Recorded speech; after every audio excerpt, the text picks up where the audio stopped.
ഈ പറയുന്ന എൻ്റെ അമ്മയുണ്ടല്ലോ 2 വർഷം മുമ്പ് വരെ വീടിൻ്റെ 2 കിലോമീറ്റർ അപ്പുറത്ത് ഒരു മൊബൈൽ ടവർ ഉള്ളതുകൊണ്ടാണ് എൻ്റെ 85 വയസ്സുള്ള അച്ഛൻ്റെ തലയിലെ മുടിയെല്ലാം പോയെന്നുള്ള അഭിപ്രായത്തിൽ ഇരുന്ന ആളാണ് ഇപ്പം ഇങ്ങനൊരു കാര്യമായിട്ട് വരുന്നത്.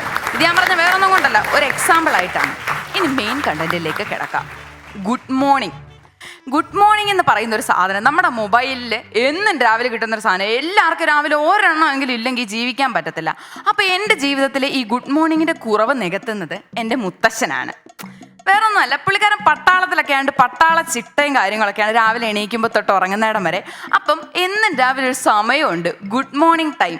വേറെ ഒന്നുമല്ല, ഏതെങ്കിലും ഗ്രൂപ്പിൽ നിന്ന് കിട്ടുന്ന ഒരു ഗുഡ് മോർണിംഗ് എടുത്ത് തൊട്ടപ്പുറത്തിരിക്കുന്ന ഭാര്യ തൊട്ട് 2 വർഷം മുമ്പ് ഏതാണ്ട് ആധാർ കോപ്പി അയച്ചു കൊടുത്ത ബാങ്ക് മാനേജർക്ക് വരെ ഈ പുള്ളി ഇരുന്നോണ്ട് ഗുഡ് മോർണിംഗ് അയക്കും. ഇനി ഇതൊക്കെ കേൾക്കുമ്പോൾ നിങ്ങൾ വിചാരിക്കും ഗുഡ് മോർണിംഗ് എല്ലാവർക്കും അന്നോയിങ് ആണെന്ന്. അല്ല, എൻ്റെ അമ്മ ഈ ഗുഡ് മോർണിംഗിനെ കാണുന്ന ഒരു സൈൻ ആയിട്ടാണ്. രാവിലെ 7-7:30 മുമ്പ് ഗുഡ് മോർണിംഗ് വന്നാൽ ഒരു കുഴപ്പമില്ല, സൂപ്പർ. ഇല്ലെങ്കിൽ അമ്മയ്ക്ക് വേവലാതി തുടങ്ങും. മുത്തശ്ശനും മുത്തശ്ശിക്കും പ്രായമായതാണ്, നാട്ടിലൊറ്റയ്ക്കാണ്. ഇതൊക്കെ ആവുമ്പോൾ എൻ്റെ അമ്മയ്ക്ക് വേവലാതി തുടങ്ങും.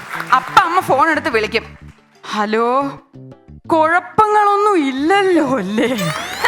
അങ്ങനെ ഇത് വിളിച്ച് ചോദിച്ച് ഗുഡ് മോർണിംഗ് ലേറ്റ് ആയതിനൊരു 5 പേജ് എക്സ്പ്ലനേഷനും കിട്ടാതെ എൻ്റെ അമ്മയ്ക്ക് സമാധാനം വരത്തില്ല. ഇപ്പം ഇതുകൊണ്ട് അമ്മയ്ക്കുള്ള ഉപയോഗം മനസ്സിലായി ഗുഡ് മോർണിംഗ് കൊണ്ട്. ഇനി ഇതുകൊണ്ട് എനിക്കൊരു ഉപയോഗമുണ്ട്.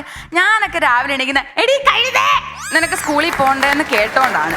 ഇങ്ങനത്തെ സാഹചര്യങ്ങളിൽ ഒരു ഗുഡ് മോർണിംഗ് മാത്രമേ എൻ്റെ ജീവിതത്തിൽ രാവിലെ ഇച്ചിരി ഗുഡായിട്ടൊക്കെ കാണാറുള്ളൂ. ഞാൻ ചിരിക്കു. Once Upon a Time season 4-ന്റെ ഏറ്റവും പുതിയ എപ്പിസോഡുകൾ മറക്കാതെ ഓൺലൈനിൽ കാണാൻ നിങ്ങൾ സബ്സ്ക്രൈബ് ചെയ്യുക. Ramesh Pisharody entertainments on YouTube.